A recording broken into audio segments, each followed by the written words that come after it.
Once again, the resources of the Democratic Republic of Congo, DRC.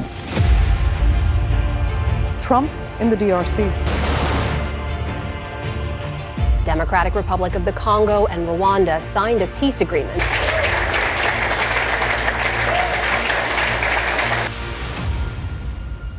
Welcome to GVS Deep Dive. I'm Najma Minhas. Donald Trump is back in the headlines, now on Africa. And what's he doing there could reshape the global power map. Because this isn't just about charity or peacekeeping, although he is asking for the Nobel Prize for his work here as well. But more on that later. It's about who controls the $2 trillion of minerals that power the modern world, from AI weapons to electric vehicles. With the West seeking alternatives in battery supply chains, Africa's resource-rich nations are no longer peripheral. They are pivotal. And right now, that fight is centered in Congo, where Trump just brokered a peace agreement between Rwanda and the DRC. Now, it may sound like just another African conflict, but it's not. This is about beating China at his own game, securing strategic leverage, and opening up a new American frontier. Stay with me, because what's happening in Africa might just decide who controls the 21st century.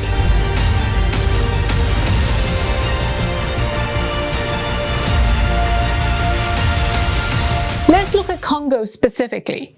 North Kivu, where the latest fighting was concentrated, the rebel group M23, which is a largely ethnic Tutsi group, which re-emerged in 2021. By late 2022, they had seized key towns like Bunagana and Rutshuru. The DRC government blames Rwanda for backing this group.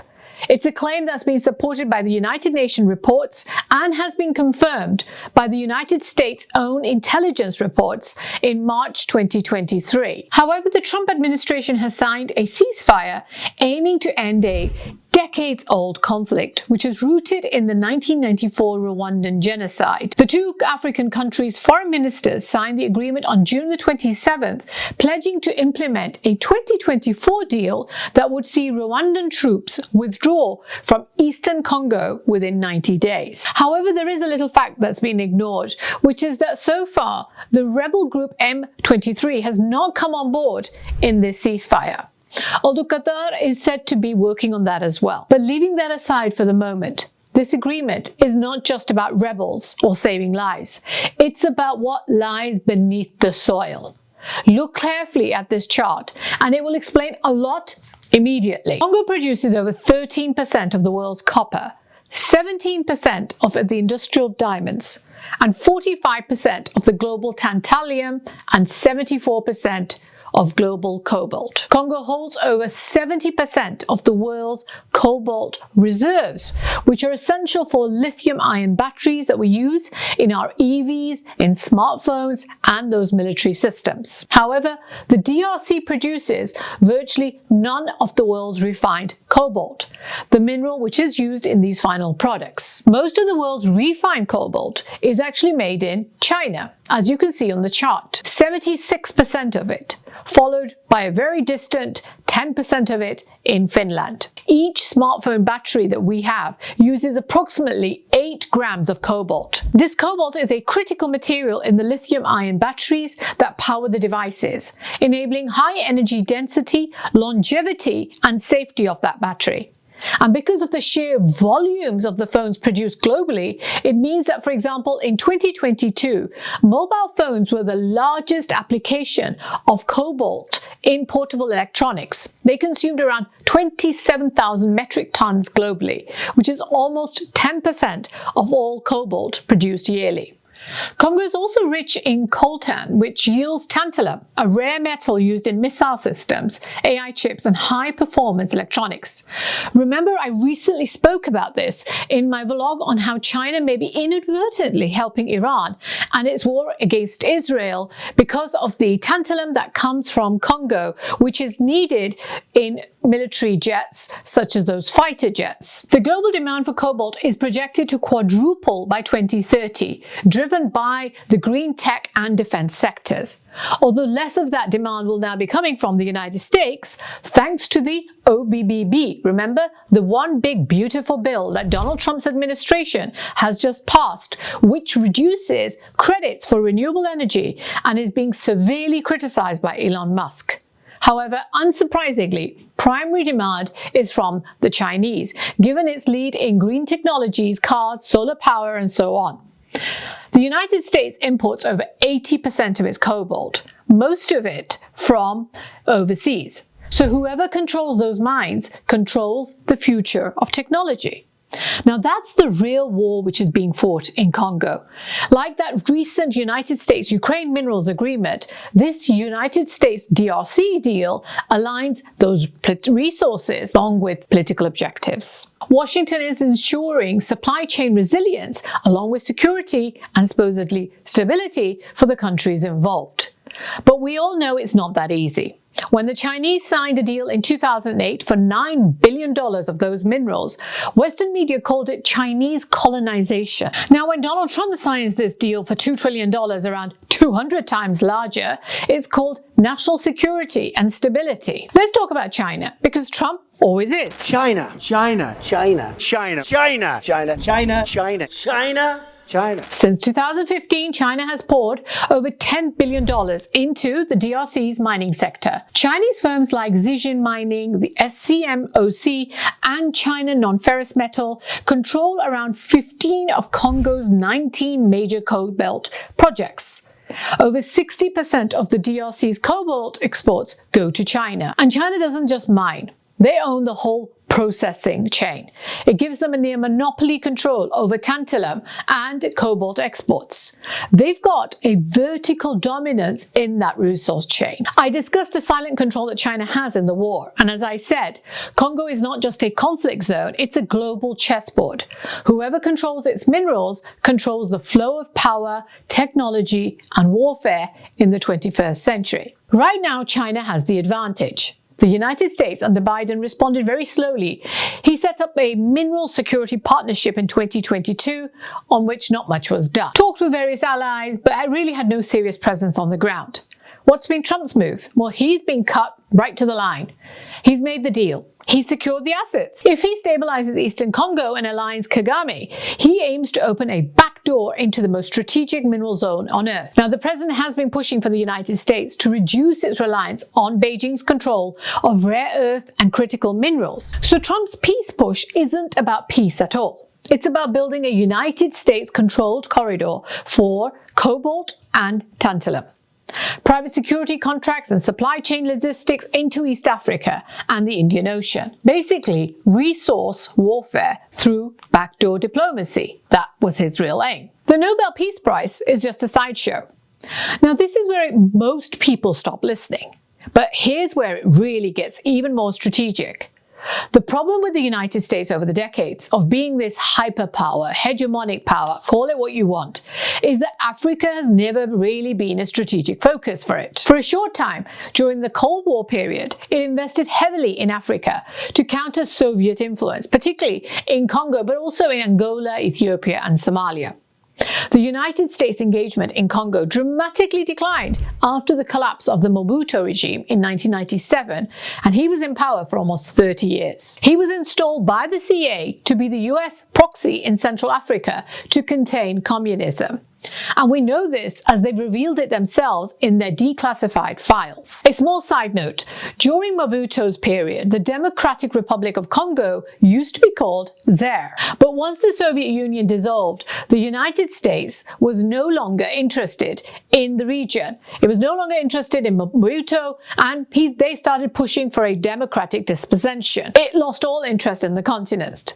US resources were diverted to wars in Afghanistan, Iraq, and Syria. In the meantime, by the early 2000s, Chinese mining companies began quietly acquiring small stakes in copper and cobalt mines.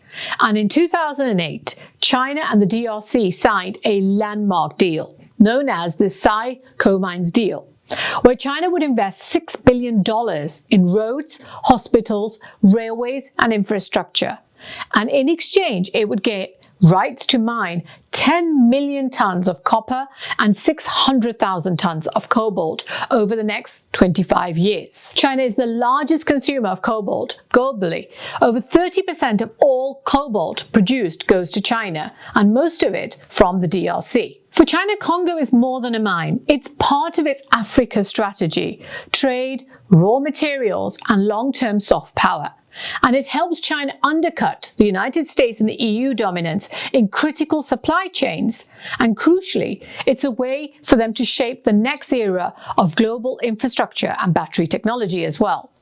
By 2009, China had become Africa's top infrastructure and investment partner. China's become Africa's largest trading partner, with trade reaching over $282 billion in 2023. 3 weeks ago, while Donald Trump was busy making calls and taking calls from Bibi Netanyahu about how to bomb Iran, the Chinese president was signing the China-Africa Changsha Declaration in June 2025. He was holding a summit with African leaders about deepening cooperation and reasserting Africa's alignment with China. The summit, while reinforcing infrastructure ties, also introduced new cooperation areas, including AI and digital finance and green energy partnerships. And while Donald Trump imposed tariffs on some of the poorest countries in the world on Liberation Day in April, the Chinese put together the opposite deal. They announced they would remove all tariffs on exports from 53 African nations. Earlier in Beijing in September 2024, President Xi Jinping hosted the FOCAC summit, which was attended by 53 African leaders. China pledged $50 billion in financing and modernization partnerships for 2025 to 27. The FOCAC summit, which is the Forum on China-Africa Cooperation, is China's premier diplomatic platform for engaging all African nations collectively. It began in the year 2000 and is held every 3 years, with a summit meeting alternating between Beijing and an African capital. By comparison, the most recent United States President Summit with African leaders was held by President Biden in December 2022, and before that in 2014 with President Obama. I could go on and on, because this isn't just about one deal or one summit. This is the result of long-term, patient strategic engagement by China across the African continent. Let's be clear, Beijing isn't doing this out of the goodness of its own heart. Of course not. But what it's not doing is swooping in with a quick fix, slapping a fragile piece over a complex wall just to grab some minerals and leave. Instead, it's embedded deep in the very infrastructure of Africa. China's Huawei and ZTE are the drivers of its digital future. China's even in the chicken production system. Now, you may call that ambition or strategy or even imperialism, but it's not a hit and run. Here today, gone tomorrow, for which the United States is renowned for. So you can guess how easy it will be for the US to displace the Chinese from the mineral sector in Congo. Not likely would be my thought. Now, coming back to this so-called peace being brokered by the United States, the Congolese president, tired of instability in his country and knowing that Trump's desire for minerals, and having seen that deal that the United States did with the Ukrainians, put a very tempting offer on the table. He wants US boots and hardware on the ground in exchange for extraction rights. However, Trump respects strongmen, and Paul Kagame of Rwanda, who has been long supported by the United States establishment, fits that mode. He has military discipline and is unapologetically strategic, and is also said to like dollars as well. That always helps. Now, Kagame may see Trump as being far more transactional and efficient than the Western liberals, a potential fast track to secure investment without any moral lectures. Together, the two of them could bypass bureaucracy and reshape the regional order. But here's the catch. Peace could actually cost Rwanda a lot of money. Despite having limited natural resources, Rwanda exports hundreds of millions of dollars worth of tantalum, tin, gold, and tungsten. And guess where it comes from? Not Rwanda, but smuggled from conflict zones in eastern Congo. Kagame's government has invested heavily in mineral refineries and logistics infrastructure that depends on this illicit flow of Congolese ore. If peace were fully implemented, with Kinshasa regaining control of mining routes and exports, Rwanda would lose a major source of revenue and a geopolitical tool. So while Kagame may welcome the peace, it's unlikely to be the kind of peace that cuts Rwanda out of the mineral economy. What Kagame is more likely to do is to support a managed instability, just enough to justify a presence, but not enough to provoke international backlash. This will become a very interesting fight between China and the United States. And the chances are those mineral rights, they will remain a gimmick for US population and for the president to sell back home. Domestically, this is pure campaign gold. Trump gets to say, I stopped a war that Biden ignored. I beat China without firing a shot. I reopened Africa for American industry. Evangelicals will see him as supporting the Christians in Rwanda. And strategists will love him for a short while at least for reasserting United States global relevance.